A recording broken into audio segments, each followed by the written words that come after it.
Corbat on the call today, essentially telling him he should leave today. Why'd you do that? Well, look, I mean, Citigroup, as you know, Scott, I've been on your show for quite a while talking about Citigroup, and Citigroup has disappointed on execution, strategy, controls, and now there's a new regulatory consent order. We estimate the parts are worth 50% more than the whole. So Citi is worth more dead than alive. If somebody said break up Citigroup, as an investor, you would make money at this point. The more realistic outcome is the new CEO, Jane Fraser. She used to work at McKinsey going back. She has a strategic perspective. So what we say is you need to McKinsey-ize Citigroup, sell off businesses, as we've brought up at many annual meetings, cut the fat, increase the intensity, improve the sense of urgency. So I said that because I'm hangry.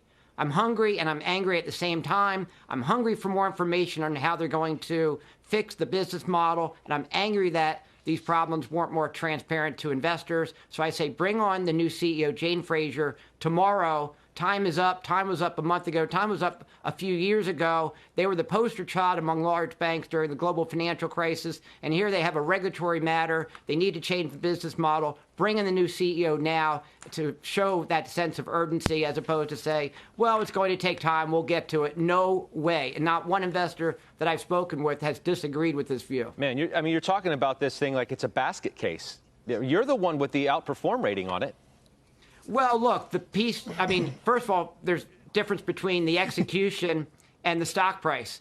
So for the Citigroup and the industry, second quarter was the low watermark for earnings, returns, and credit reserve builds. So that's all going better.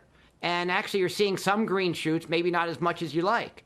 And the piece dividend for Citigroup should equal 10 times more than the cost it will be to fix some of their regulatory problems. So not to miss the forest for the trees, the biggest driving factor will be winning the war on COVID.